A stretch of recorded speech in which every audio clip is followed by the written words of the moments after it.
Hello, Duke fans, and welcome to episode 208 of the Duke Basketball Report podcast.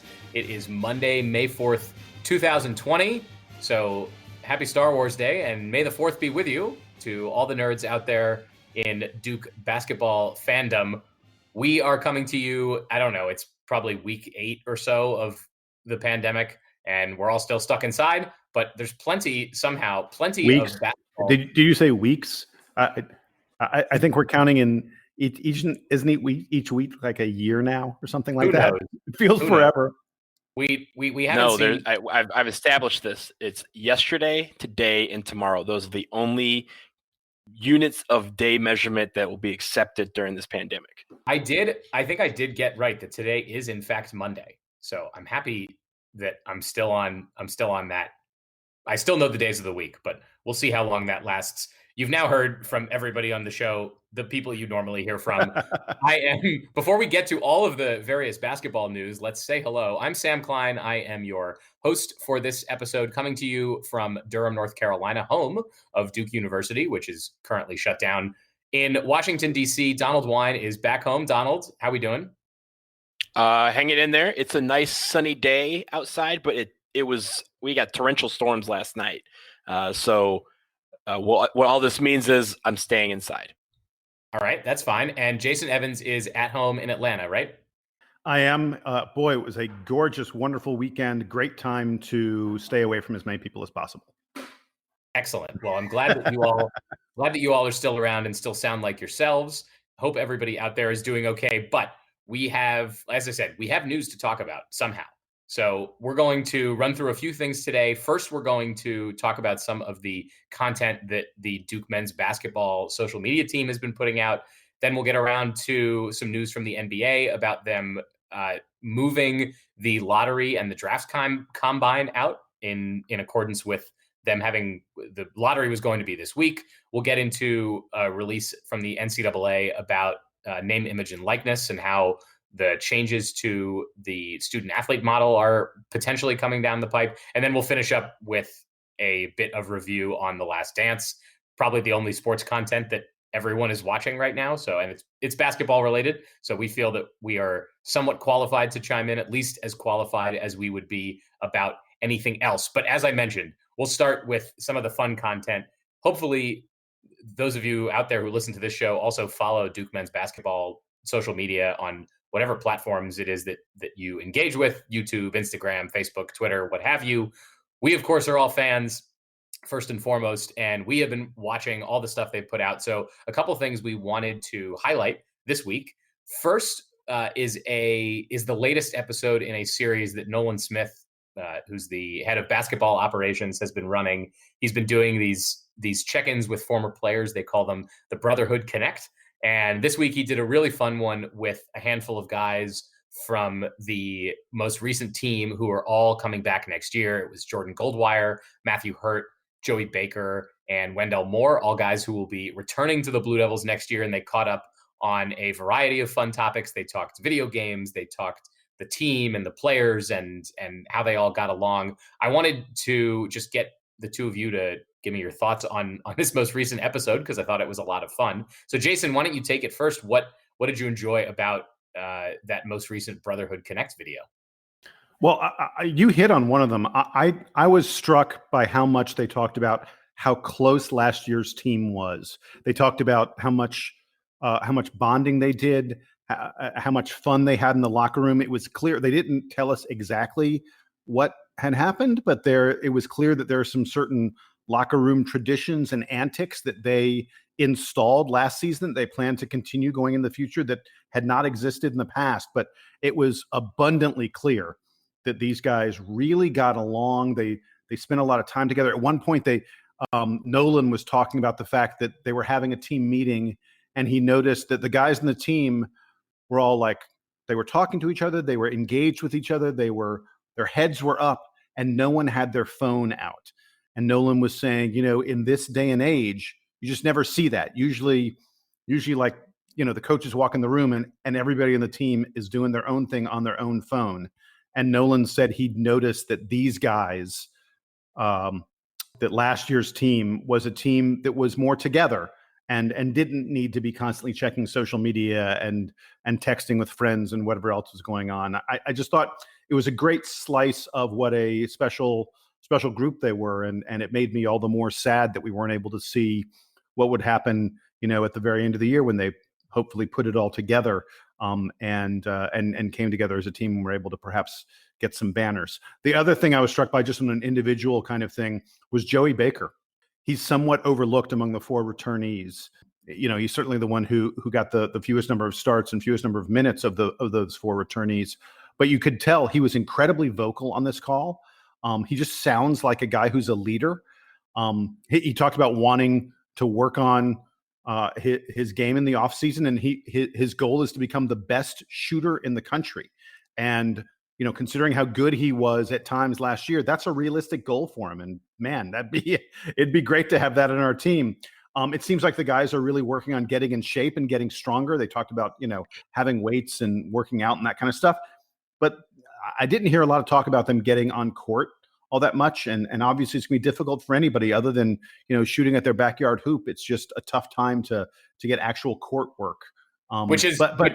sort of tracks with what we've talked about a couple times here, right? Exactly. Yeah. Everyone's summer is going to be somewhat variable. And as we've noted, look for returning players on teams to be more effective than they normally would be relative to their new counterparts, because they at least know what they're coming in for. They know how to prepare the way the team expects them to prepare. And as you mentioned, Jason, I think these are all the returning players on this team, the returning scholarship players, at least. So these are the guys who make up the core of the team. Don't be surprised to see any and all of them starting at different points in the season, even if there are perhaps more talented, more highly touted freshmen coming in, like Jeremy Roach, like Jalen Johnson. Donald, what else do you have to add from the Brotherhood Connect video from this week? Well, I think Jason touched a lot on the fact that they seem to have fun with each other, talking about who had the best dancing skills and who plays video games the best. Those little things where they took the opportunities to clown each other, or, some were demonstrative. I can't believe they didn't then volunteer to play video games live for us. I mean, these are obvious things for them to arguments to settle, right? Some of them are very demonstrative. Twitch would pay them a lot of money for that, I would think, right? Isn't that like what Twitch is all about? Well, they can't. Not yet. They can't do it yet. But oh, we're going to get to that. That's right. We'll get to that. That's coming up on the show. They can set up their Twitch profiles, and people can follow along. And as soon as they declare for the draft or leave school, then donation. Then it's already set up. Yeah. But Jason, you also talked about the fact that we've touched a lot of it, talked about how they were working out, and they all really had different things. Jordan Goldwire was like, I have a couple of weights in my garage. Joey Baker is like, I'm fortunate enough to live in a place where I'm allowed to go to a gym, so I can do that a couple of times a week. So they all had their different ways of staying in shape. Wendell Moore said he wanted to do conditioning, but he couldn't just like go to a track and run around or go to a gym and do wind sprints. So I like how they all are cognizant of the different ways that they can stay, in shape. As Nolan Smith said, it was to get that old school work in. They were using a lot of body weights, a lot of, small dumbbells, and just really doing the old school gym workouts that a lot of us did back in the day before we had elaborate gyms with incredible, strength and conditioning coaches and nutritionists. So I really enjoyed that they kind of recognize that, and they're all, even in their own individual ways, are still trying to find a way to stay in shape. All right. So the one other piece of content that I wanted us to touch on that the men's basketball team put out was a compilation video of fans, mostly pretty young fans, but Duke fans recreating famous shots from Duke history. There was Grayson Allen, there was Cam Reddish, there was Austin Rivers, Trey Jones, a couple Christian Laettner shots. That segment went on for a little bit. And then what was fun, I think, about the video is that they overlaid the Duke radio call. Play-by-play call. It was great. Mostly Bob Harris, but some of the newer content as well of the radio call coming on over the speaker so that we could hear, a 10-year-old kid reenacting Cam Reddish's 3-pointer to beat Florida State at the buzzer from last year with the call over it, and the same with Leitner and all that. So that was also pretty cool. Donald, I'll give it to you first. What'd you like? Were there any standout performances, I would say, from the compilation of Duke shots? I think the shot, the recreation of the shot was pretty cool. I did like the dude who did the Sub-Zero, where he even did the point, the waving off of the he waves off Tyler Zeller. Yeah, he waves off Tyler Zeller and then he pops it in his face. That was pretty cool because I like the fact that when someone does a recreation, I like when they do all those little details. If it's just like catching, the shot, catch the ball, turn around, shoot it, whatever. But some did pump fake the right way and stuff like that. Did the video where they did the Austin Rivers shot, his friend came over and tackled him like all the guys on the team did. So that was good. The celebrations. I thought the celebrations might have been the best part of any of it because so many of them, like they knew exactly the way the player runs to celebrate and where he went and things like that. The only thing that was missing was the people who recreated the shot from the Duke Kentucky game. I'm yet to see someone recreate Thomas Hill's face. Yeah, that's a mandatory. There was one, I think, with a dad on the sideline. He totally could have put his hands on his head and done the crying he thing. missed a golden opportunity there. Donald, I'm shocked that you didn't like the one I think it was towards the end of the video. One guy did the Chris Duhon coast to coast layup. That was nice. Cool. That was well done. That was nice. The issue, a little up and under for the. He did the up and under. I was going to say really quick. I was going to say the thing that impressed me the most wasn't the people who hit the jump shots. It's the people. There are guys who are doing like double pumps and like layups and stuff where it took some athleticism to do it. See, the only problem with the Duhon shot is one of my favorite shots of all time. But the problem with it was you couldn't celebrate immediately afterwards because there were still 6 seconds left on the clock and they ran it all the way down. So it's like you do the layup and you're like, okay, cool, they did a layup. And on a recreation, it's hard to do that because that moment isn't encapsulated within itself. It's encapsulated within another additional 15 seconds. I like that the video started with the Grayson Allen shot against Virginia because I think most Duke fans will acknowledge, or many Duke fans will acknowledge, that Grayson Allen probably traveled when he landed. Like his foot lands like right at the time when he's shooting the shot.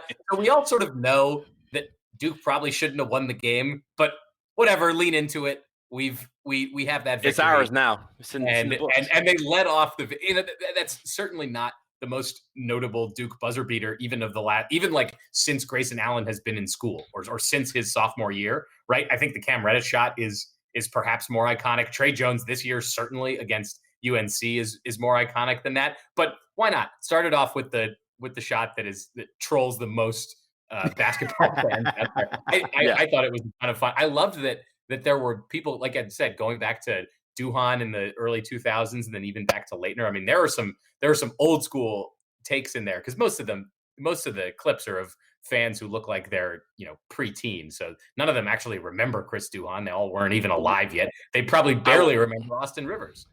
I will say there was one that I wish they had done that was left out, or probably left on the cutting room floor. Nobody did the Dante Jones dunk with the push-ups. And if they had done that, that would have been the best one of all.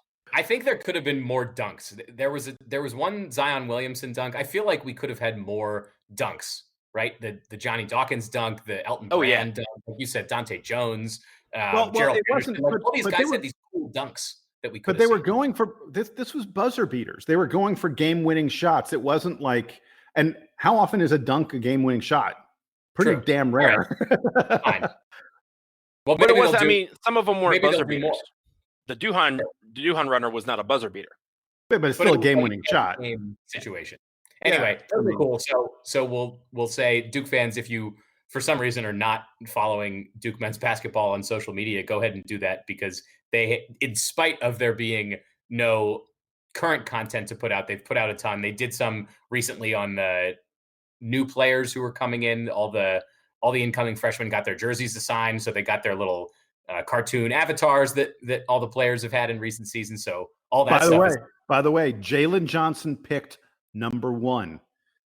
Number 1 has been freshman of the year 2 years in a row. Zion Williamson and then Vernon Carey. Jalen Johnson. Yeah, I mean, so let's start pumping up expectations. There you go.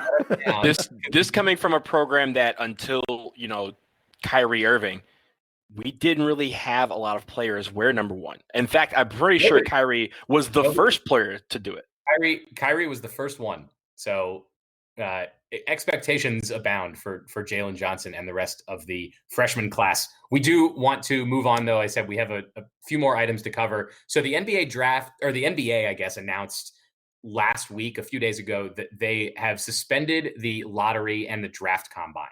And they haven't yet pushed out the draft date. I think the NBA is still trying to figure out if there's a way for them to play some part of the playoffs, end of the regular season, figure out how to fit all that stuff in before the draft, which happens in late June. As fans may remember, the draft usually happens just a few days after the finals. So everybody's still excited about the finals, but now it's time to look forward. The NBA is still trying to keep that timeline in place so that hopefully they can do camps over the summer and have the summer league in Las Vegas as they normally do. Well, and the big thing is free agency. Free agency's tied to So ideally, they keep as many of those dates intact as possible. But given that we're coming up on the lottery, which would have been this week, and then the combine coming a couple weeks later, they said we're not going to be able to do that. So, Jason, I want to ask you first, what is the effect that you think of pushing the lottery out? And feel free to talk about either the players who are on the fringe for coming back to school, talk about the college teams, talk about the NBA teams, whoever you think are sort of the most interesting parties in this decision. I think it's clear that the reason they push this stuff out is because they're still hoping to have a season. They're still hoping to conclude the season and have the playoffs. And there's been talk about possibly playing games at Disney World. I think they were talking about maybe Arizona or someplace. Vegas. Vegas, that's it. Yeah. That they would essentially sequester the teams and the officials and people connected to the teams in a safe, tested environment. There would be no fans, and they would still have games. Well, if you're going to still have games, whether it's an abbreviated schedule, whether it's an abbreviated playoffs, I think everyone realizes that's what they would probably do. You can't have a draft until you know who's finishing where in the standings. So that's why they pushed everything back. I think it does have an impact on some of the guys. I think I read there were 205 guys who have declared for the draft, who are non-seniors. And any delay in this process is more time for them to get more feedback, more time for them to evaluate things for themselves, more time for them to make decisions about whether or not they stay in the draft. I don't know. I don't know how many minds it'll change by there being more time, but I think it's possible that it changes some minds. And look, we're in an age where, like Donald said, there's yesterday, today, and tomorrow, and I have no idea what tomorrow will bring. So guys could change their minds based purely on what our response as a society is to this virus and what the virus's response is to us. It's it's tough. Donald, I know you've got some thoughts on all this, so take it from me, because I just feel like a lot of it is a waiting game. Although I'm getting a little more hopeful that we may get NBA basketball sometime soon. So I do think the NBA is coming back. I'll talk about that in just a minute. I think first I want to talk about what this means for the college side. This decision is important because the players who have declared for the draft but may want to return, the combine always started that clock. The combine was supposed to start this week. And at that point, once the combine was done, it would have been 10 days after the end of that combine. That would have been the deadline for players to return to college. The draft lottery was at the end of the month. That being postponed makes sense. The NBA draft in itself next in June is most likely going to be postponed because they'll probably either have just started resuming games or still be in the middle of the season. But on college, it's important because they're going to have to eventually set a clock. They're not going to be able to wait for the NBA to set a combine date, a draft date, which could be in August, September, or October. Colleges are going to need to know soon who's coming back.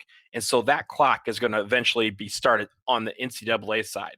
And that is going to be where these players are really going to be affected. And I think, honestly, when it comes to all these sports, I think that these players that have declared for the draft are going to be the most affected of any athlete. Here's why. We don't know when the draft's going to be. We talked about that clock, but also I feel like basketball more than any other sport is a sport where the info that you get in person by looking at a player is way more effective as opposed to just film. You know that you always talk about the combine was a way for guys that may have been second round draft picks to be solidified or to jump into the first round. But that was based on how they played against each other, how a guy would look at him in person and go, oh my God, this guy really in person is a much better basketball player than I see on game film. It's easy to put together highlights for people. We see it all the time. It's easy to put together a highlight of somebody and say, wow, this guy's a great player. And then you see him in person, you break down those nuances. But really, when you have that, you have Summer League, which is another way for these guys to get seen. All of that's being pushed away. Summer League's probably going to be canceled. If this season, I mean, the NBA's talking about maybe having the season finish in September and then having next season delayed until Christmas Day. That means that these players could go 7, 8, 9 months without playing live basketball in front of people. That really affects them. It affects these guys that are trying to make, an NBA roster who normally would have that opportunity this week and over the coming months. That's not going to happen for them. So I think this domino effect really impacts everybody. But for these specific players, I think it is a really, really, it's really going to impact them because they don't get the eyeballs that normally would be in front of them for them to make a difference in whether they make a team or they don't. Hey, Sam, can I ask a question of you? I've been wondering something because I think like Donald said, I think the NBA is going to come back. In fact, I think it may be sooner rather than later. I won't be surprised if the NBA comes back in June. Do you think the NBA should come back with the regular season or just jump straight to the playoffs? I mean, do you think people? I know people are going to be excited for it, and talk to me about that for a second. But do you think people still want the regular season, or do they just want the freaking Rockets against the Lakers and the Clippers and the Bucks and such? They just want to see the best, don't you think?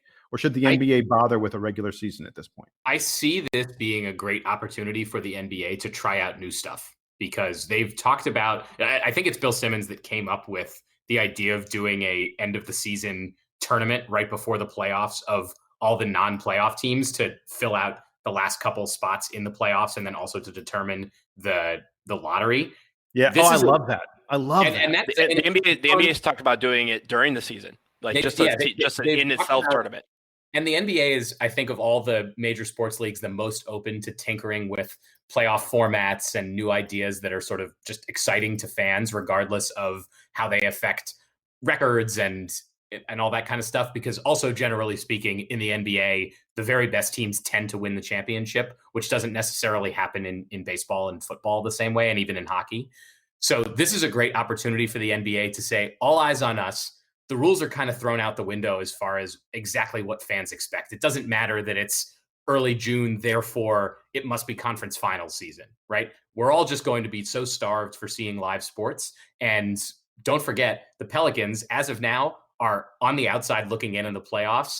How exciting for the NBA to be able to bring back basketball, and what a bummer it would be to not see Zion and the Pelicans when they come back. So this, I'm sure they're talking about this behind the scenes. What is the best way for them to get Zion back on TV as soon as possible, and hopefully figure out a way to have him play against LeBron and the Lakers or some, the Rockets with James Harden. These are the games that people want to see. And even if I think that the downside to tinkering too much is that you may say, all right, well, this championship, whoever wins the championship this summer, if it comes back, let's say it's the Lakers, does it count the same as a championship in normal years? Yes. And yes.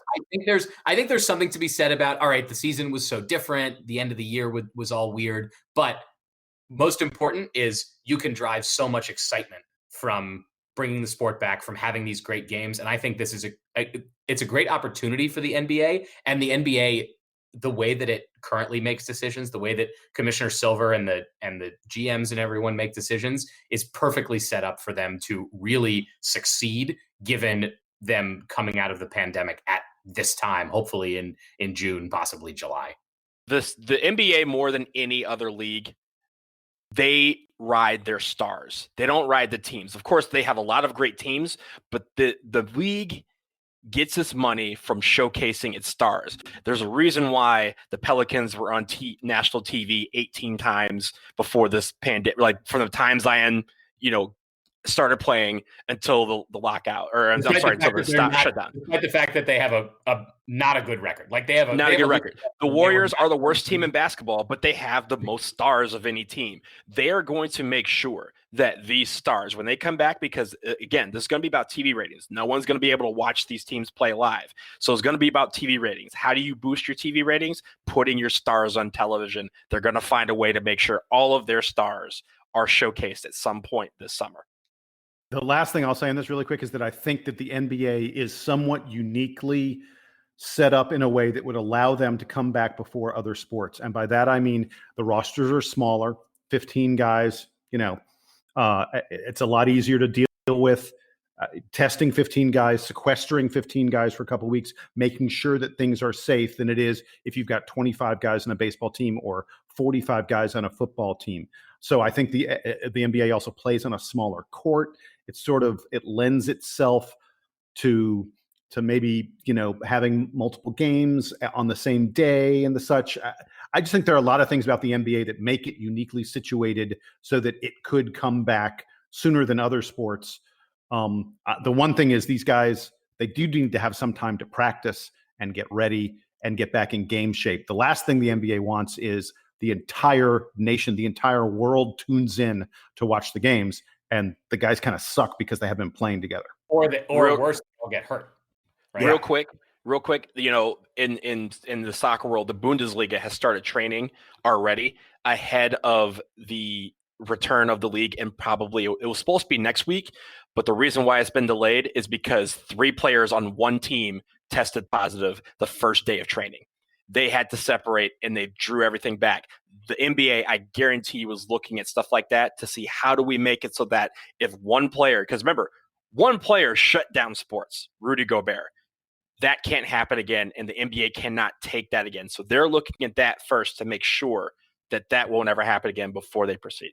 And I'll ask you, what would the NBA do? Let's say LeBron tested positive, and they were like, oh, okay, we're going to go ahead and he'll be sequestered. We'll play the season without him. No, they're not. No, they'd shut down the league. It'd be done. If any of them test positive, they shut it down then for a few more weeks and perhaps try it again. But I bet they have to read what the backlash is against that, because it'll be all eyes on whoever, if it's basketball, if it's baseball, whoever comes back first. If there are any issues, they're going to be sort of reading the room on that reaction. I'm sure we'll discuss more about the return of sports in coming episodes, but we'll take a quick break and then we'll come back and talk a little bit about the NCAA and about The Last Dance.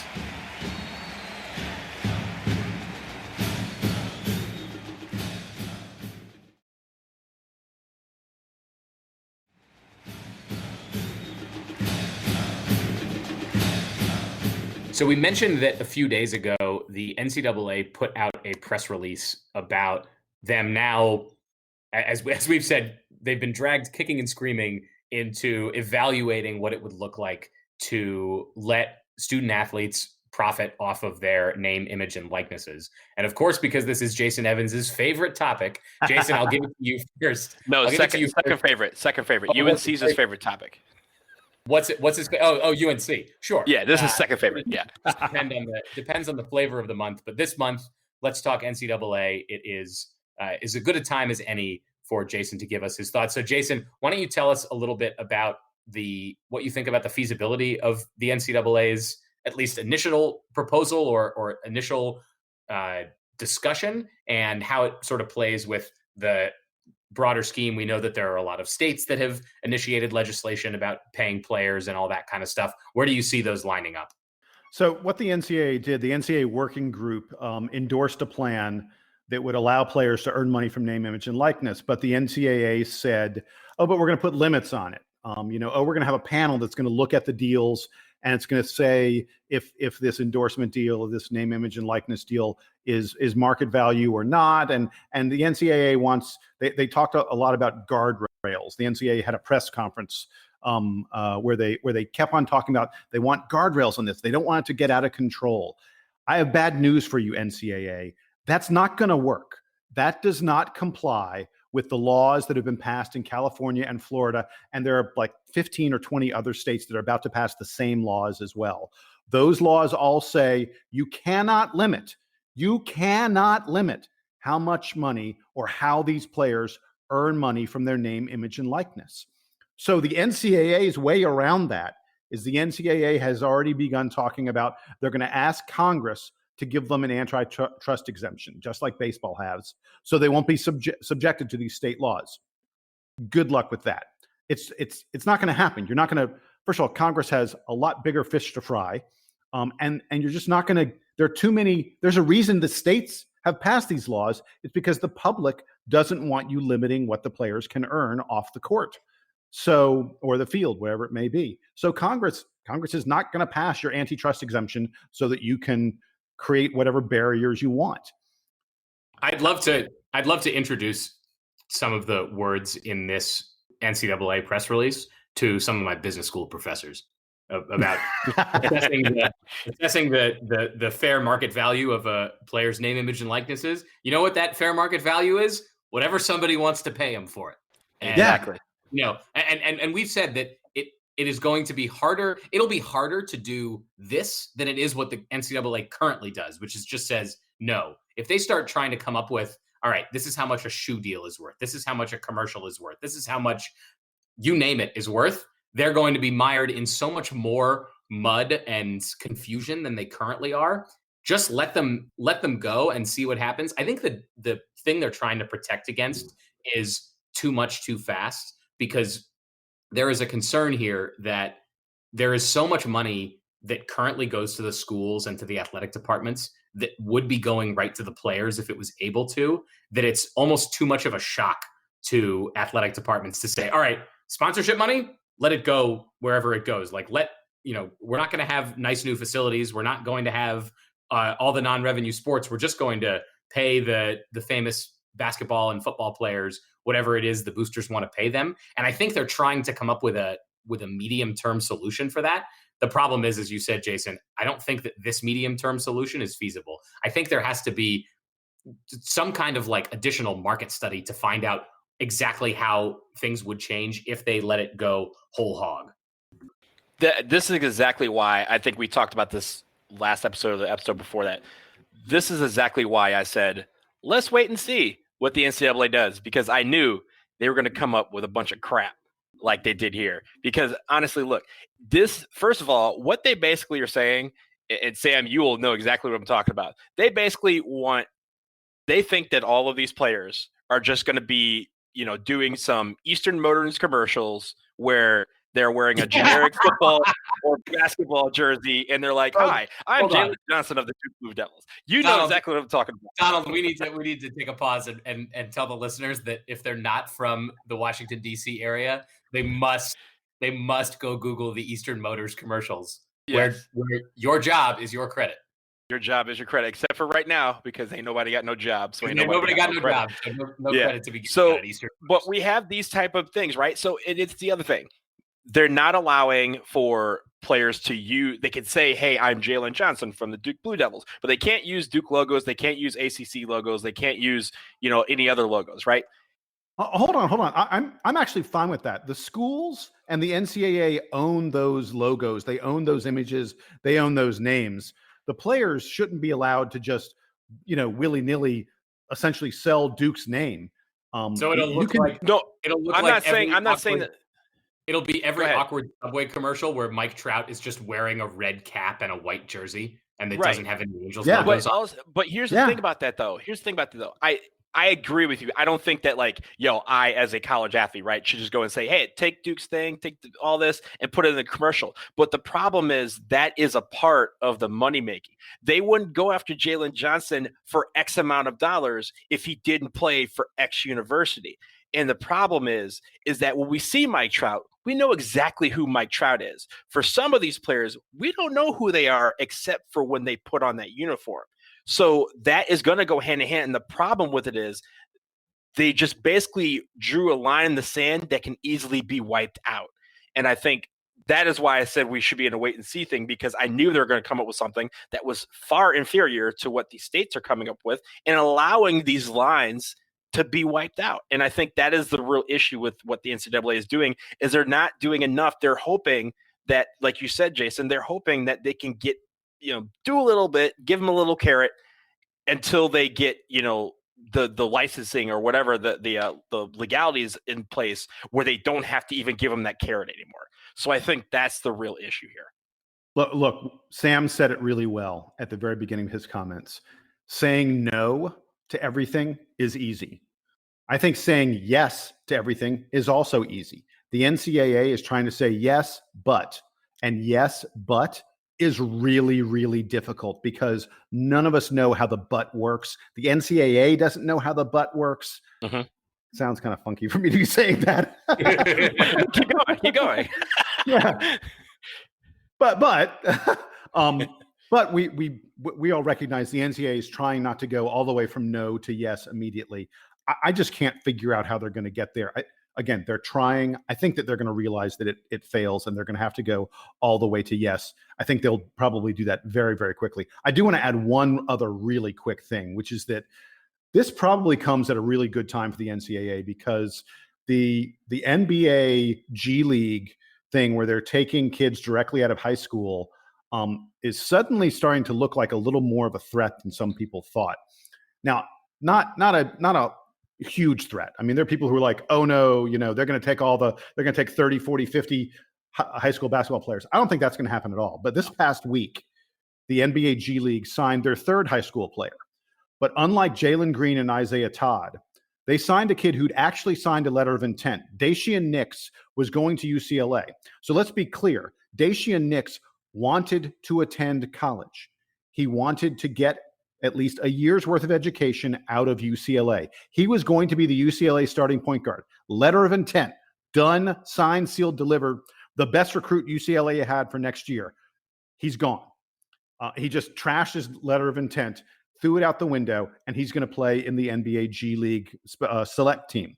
But Jason, we're not talking about guys going to mid majors. Oh, sorry. I'm saying that this name, image, and likeness thing may be a good buffer against these kids who think the only route they have to make money out of high school is the G League. This will allow them to perhaps to make some money, directly out of high school in college, which I think they should. And the other thing I wanted to mention about this G League stuff, we're starting to see coaches push back on it.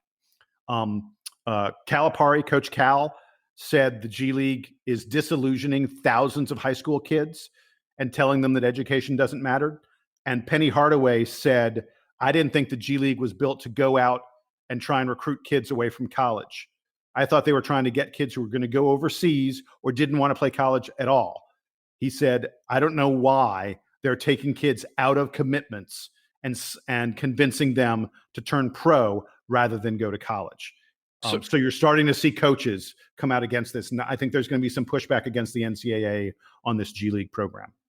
Okay. So on the G League, I think that Calipari is disillusioning college athletes just as much as he's claiming the G League is, because we're talking about 3 players. We're not talking about all these players all of a sudden like, oh my God, the G League's an option. We have to go. But here's the thing that I don't think the G League necessarily right now. I think, eventually it will be. But I think right now, their biggest recruit is uncertainty. We are in a world right now, we are still talking about the possibility, a non-zero chance, that college sports will not play in 2020.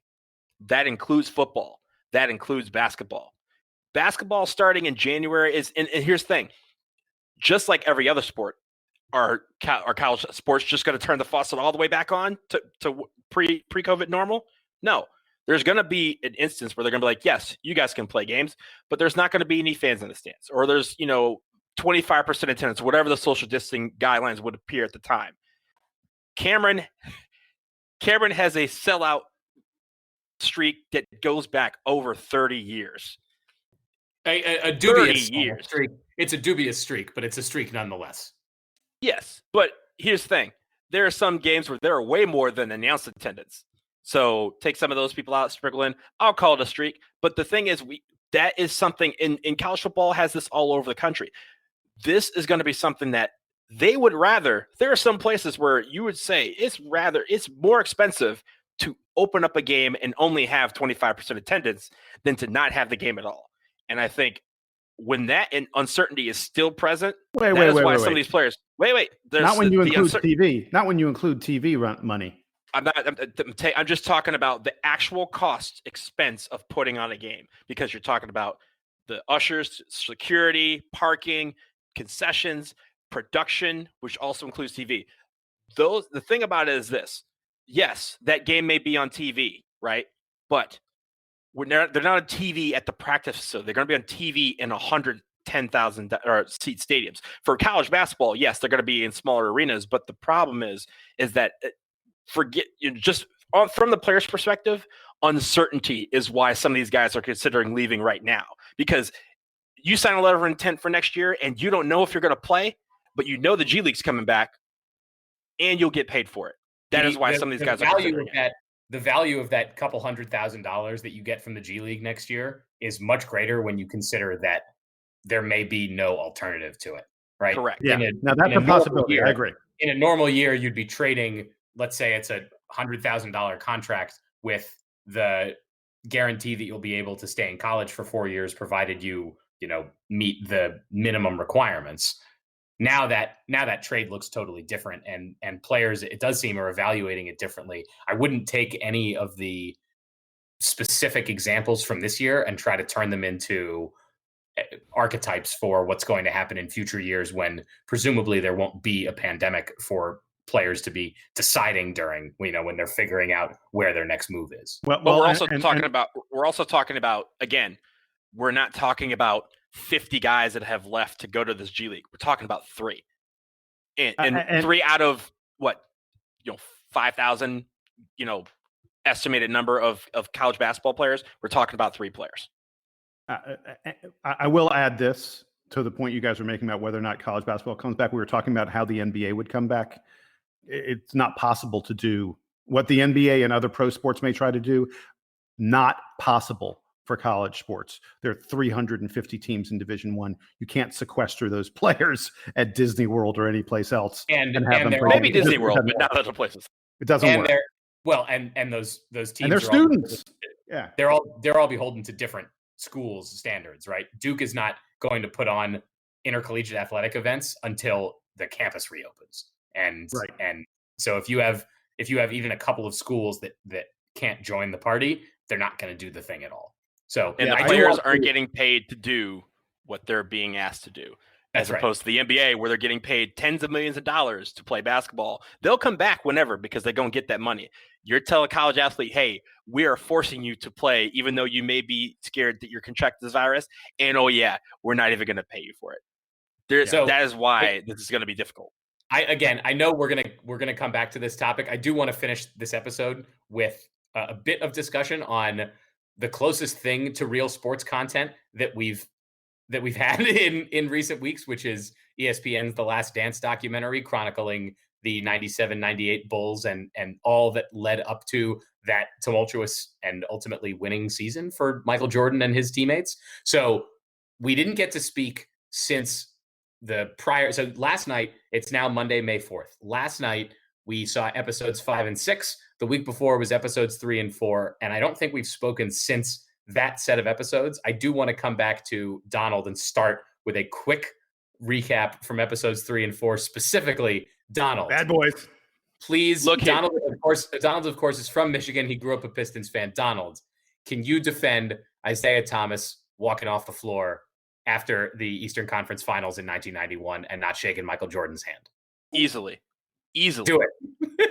First of all, the Pistons came up in an era where there were 2 kings, the Lakers and the Celtics. They had to go through each of them to get to the promised land. They built this team up to get to the promised land by going through those 2 specific teams. Now, when they beat the Celtics in 1988, the Celtics claimed that they were forced off the court because of security concerns. They had never been a security concern in the history of Detroit to that moment. Yes, there may have been some 30 years later, but there wasn't at that specific moment. They walked off the court and didn't shake their hands. And Larry Bird admitted years later that it was because that was passing the torch. When you're like, hey, when you have the torch and you pass it by walking off the court without shaking the other team's hand. You just walk off. And even they, of course, they showed the footage of Kevin McHale shaking hands, but it was literally like Isaiah Thomas running after him to shake his hand, and Kevin McHale kind of saying like, "Yo, this is how it's done." The Lakers, when we beat them in '89, did the exact same thing. Now, everyone's reaction to the Pistons walking off on the Bulls is that, oh well, Michael shook their hands when he lost. Michael didn't have a torch to pass in 1988. Michael didn't have a torch to pass in 1989. Michael didn't have a torch to pass in 1990. Do you know why? Because the Pistons were the torch. The Pistons beat them. The torch remained in the Pistons' hands, and there was no torch to be passed. So that is not a fair comparison. Now, this also brings up to the fact that we are 30 years removed from this. 30 years.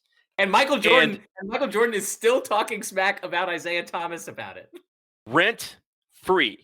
Remember these words. Isaiah Thomas lives rent-free, $0 rent-free in Michael Jordan's head. Because the greatest player of all time, the guy who has six trophies, six championships, all the trophies, $1 billion shoe deal, the most recognizable athlete on the planet, still has to sit in a chair for hours and talk about someone that he truly hates. And really, that is why the bad boys are the greatest, because here's the thing, they changed the rules of the NBA to make it easier for Michael Jordan to win. They specifically got rid of the Jordan rules, the physicality. And here's the thing, he's pissed off at the Pistons, but we fast forward to episodes 5 and 6. He didn't share that same hatred for the Knicks, who did the exact same thing that the bad boys did to try and stop them. They just weren't as good.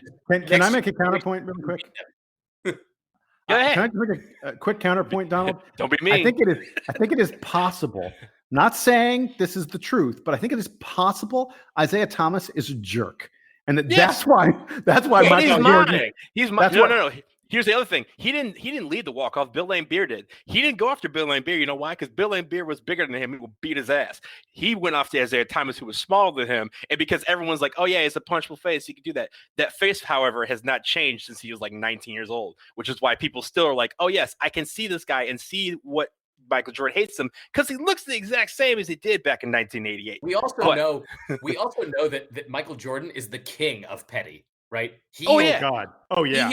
He hears Ask slights. Bobby Hurley. Remember them. He remembers the smallest slights for the longest amount of time. In his Hall of Fame speech, he used 20 minutes of it to rag on his high school coach for cutting him from the team when he was a sophomore. He is in the Hall of Fame. He's the greatest player, arguably, who ever lived, and he spent 20 minutes talking about a guy who was like, "Bro, that was 47 years ago, man."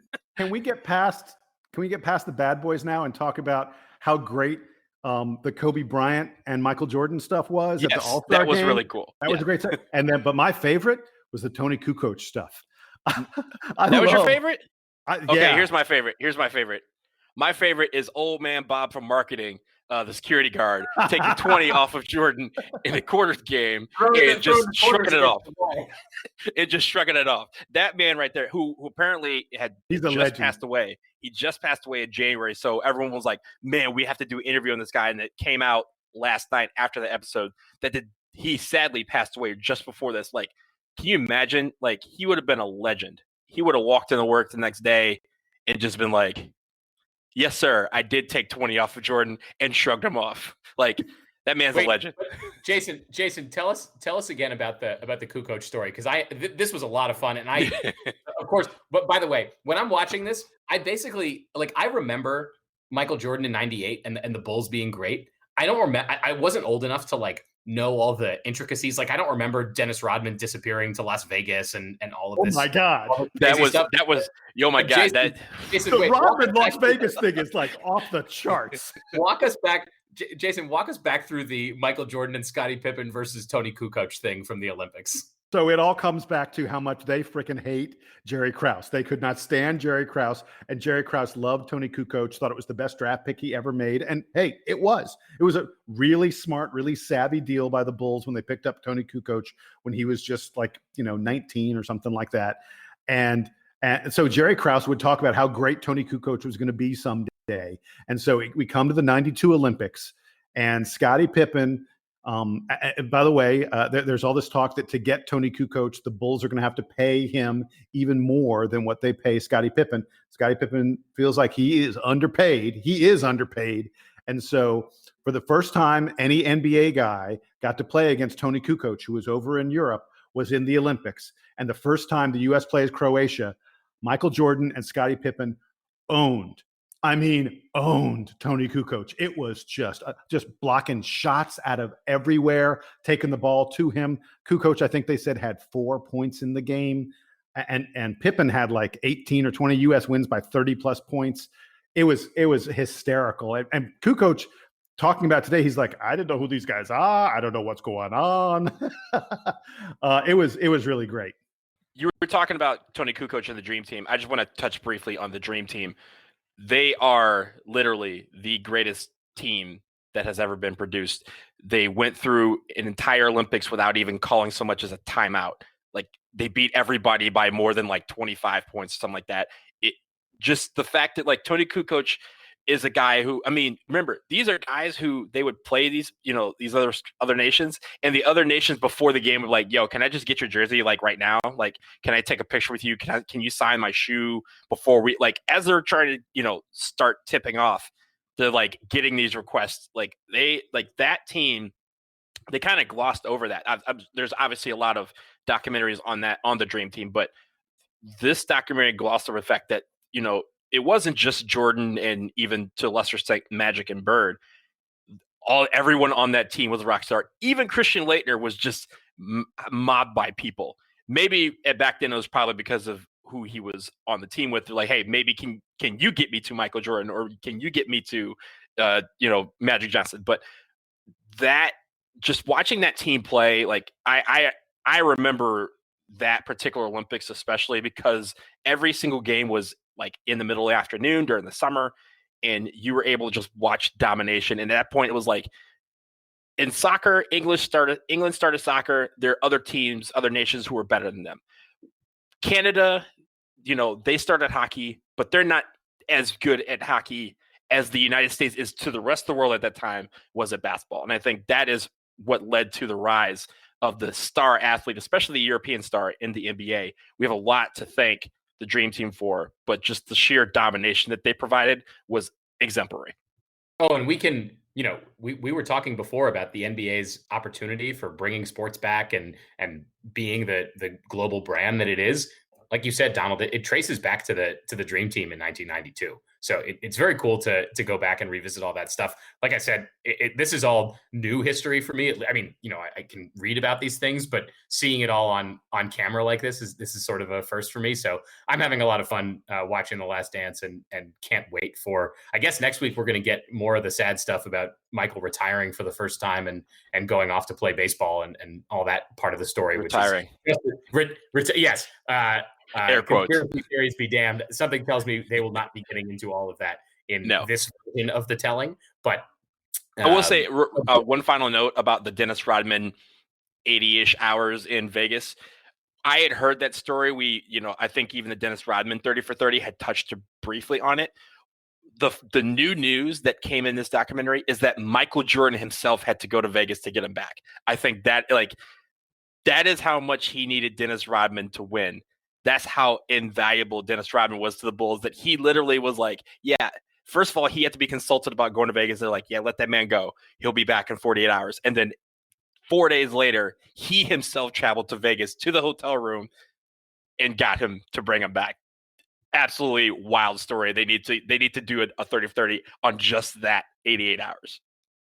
Hey, I know we're about to wrap up, but just really quick, there was just some news that came out recently in the past hour or so that Louisville has gotten a notice of allegations from the NCAA regarding the Adidas scandal that happened back in 2017. Remember that they had this recruit Brian Bowen, who allegedly was paid by Adidas. The notice of allegations from the NCAA alleges 1 level 1 violation and 3 level 2 violations. And Louisville says they're going to respond to all this. I just want to say really quick that I think Louisville is probably going to not get hit very hard by the NCAA on this, because as soon as Louisville found out about Brian Bowen's stuff, they immediately suspended him. They got rid of the head. They got rid of Rick Pitino. They got rid of the athletic director. I mean, Louisville took a number of very swift steps already regarding this. And so I think when it comes time for the NCAA to punish them, they're going to say, you know what, the guys who are here now, the folks who are currently in charge of Louisville basketball, had nothing to do with this.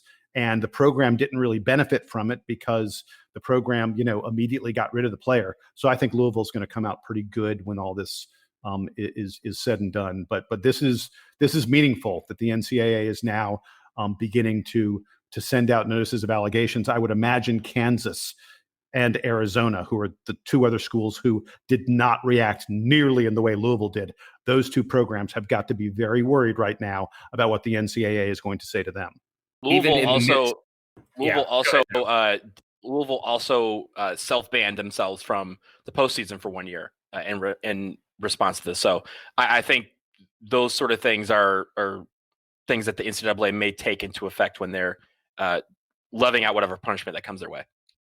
And so maybe we're returning to some normalcy to see the NCAA handing down notices of allegations to programs that are constantly running afoul of their arbitrary set of rules. One other note, we talked a fair amount about Wake Forest and their coaching search after firing Danny Manning. I think since we last spoke, they hired East Tennessee State's Steve Forbes, who has had a really successful career there. He's been an assistant at the high major level before. And I think by all reports, there's a lot of optimism that Steve Forbes is at least a very good pick for this job. I think we were kind of all excited about some of the other candidates, but I think generally speaking, it seems like Wake fans and the college basketball media are excited about Steve Forbes. I'm sure we'll hear more in the coming weeks about how transfers and recruits are working out for them. But all of that is to be determined. I'm sure we can talk about the rest of the ACC down the road as things start to solidify more for next season. Remember that I had said that the current Wake athletic director, the new Wake athletic director, was from Tennessee, and that's why I had thought, oh, maybe he'll pick someone he's familiar with. Steve Forbes is someone he's familiar with. Steve Forbes was an assistant coach at Tennessee while he was in the athletic department. So again, I think this is a hire that makes perfect sense for Wake Forest. And like I said, we'll talk more about this when we know more. But for now, we will sign off from episode 208 for Donald Wine in Washington, D.C., for Jason Evans in Atlanta. I'm still in Durham. This is Sam Klein. I'm not in Durham for very much longer, so we'll update on locations when those moves happen. But until we speak again, until there is more basketball or more college athletics or more something else for us to talk about, stay safe, stay home, stay with each other. And this has been episode 208 of the Duke Basketball Report podcast. Duke Band, take us home.